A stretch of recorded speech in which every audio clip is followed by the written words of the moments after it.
Contoh sederhana. Banyak saudara-saudara kita terjerumus dalam praktek tahlilan. Tahlilan itu menurut mazhab Syafi'i hukumnya adalah makruh dan bid'ah.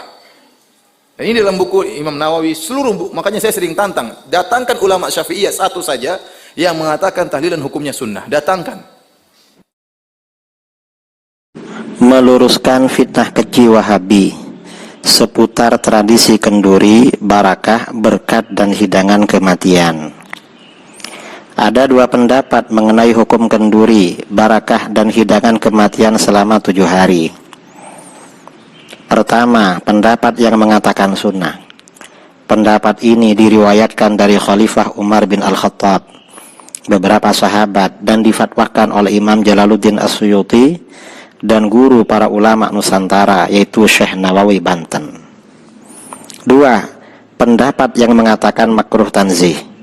Pendapat ini difatwakan oleh banyak ulama fuqaha mazhab Syafi'i seperti Syekhul Islam Zakaria Ansari, Ibnu Hajar, Ar-Ramli, Al-Khatib dan lain-lain. Pendapat pertama, tradisi selamatan 7 hari berlangsung sejak generasi sahabat. Hal ini seperti diriwayatkan dalam kitab Al-Matalibul Aliyah karangan Imam Ibnu Hajar Al-Asqalani. Perkataan Imam Tawus, seorang ulama tabi'in, yang mengatakan sesungguhnya orang-orang yang meninggal dunia akan diuji di alam kubur selama 7 hari. Karena itu kaum salaf menganjurkan sedekah makanan untuk mereka selama 7 hari tersebut. Tradisi selamatan 7 hari tersebut berlangsung sejak generasi sahabat. Hal ini seperti dijelaskan oleh Al-Imam Al-Hafidh Jalaluddin As-Suyuti dalam kitabnya Al-Hawiril Fatawi Juz 2 halaman 194, di mana beliau menjelaskan tradisi selamatan 7 hari berlangsung sejak generasi sahabat radhiyallahu anhum sampai abad ke-10 Hijriah. Hal ini, hidangan kematian, difatwakan juga oleh guru ulama Nusantara Syekh Nawawi Al-Bantani dalam kitabnya Nihayatuz Zain fi Irsyadil Mubtadi'in. Dalam kitab tersebut halaman 281, Syekh Nawawi menjelaskan tentang anjuran sedekah untuk mayit selama 7 hari, pada hari ketiga, hari ke-7, ke-20, ke-40, ke-100 dan haul setiap tahunnya. Ada juga hidangan kematian menurut Sayyidah Aisyah radhiyallahu anha, istri Nabi sallallahu alaihi wasallam.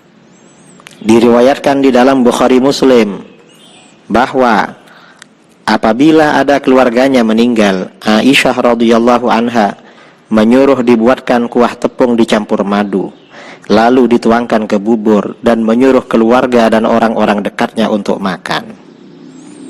Ada juga hidangan kematian menurut Khalifah Umar bin Al-Khattab radhiyallahu an. Ketika akan meninggal dunia, Khalifah Umar bin Khattab radhiyallahu an berwasiat agar para pentakziah diberi makan. Ini diriwayatkan oleh Al-Hafidh Ibnu Hajar dalam kitabnya Al-Matalib Al-Aliyah Juz 5 halaman 328, dan di dalam kitab Idhaful Khiyaratil Maharah karangan Imam Al-Busiri Juz 3 halaman 289. Pendapat kedua, dikatakan bahwa keluarga duka cita membuat makanan dan mengumpulkan orang untuk memakannya. Hukumnya adalah bid'ah yang tidak sunnah alias makruh tanzih. Ini diterangkan di dalam banyak kitab-kitab fikih Syafi'i, seperti dalam kitab Mughniul Muhtad karangan Imam Al-Khatib Asy-Syirbini Juz 1. Kemudian dalam kitab Hasyiyatani Al-Qulyubi wa Umairah, hasyiyah terhadap kitab Minhajit Talibin. Juga dalam kitab I'anatut Talibin Juz 2 halaman 241. Juga di dalam dan kitab-kitab yang lain.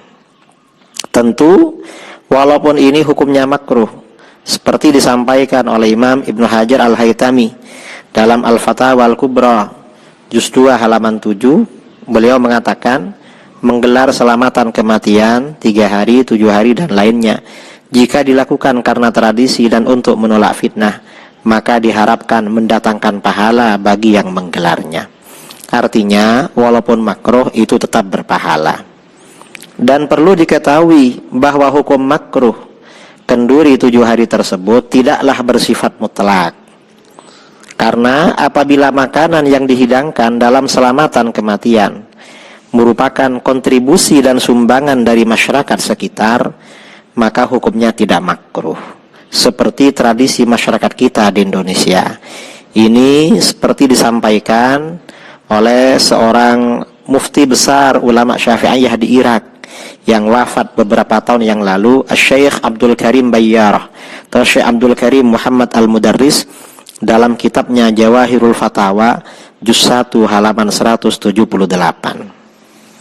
Ada pandangan lain bahwa selamatan kematian yang telah menjadi adat istiadat atau tradisi boleh dilakukan menurut Imam Malik dan tidak makruh. Dan pandangan ini memberikan keringanan kepada kita. Ini seperti disampaikan oleh ulama kita Sayyid Muhammad Abdullah Al-Jurdani dalam kitabnya Fathul Alam juz 3 halaman 218.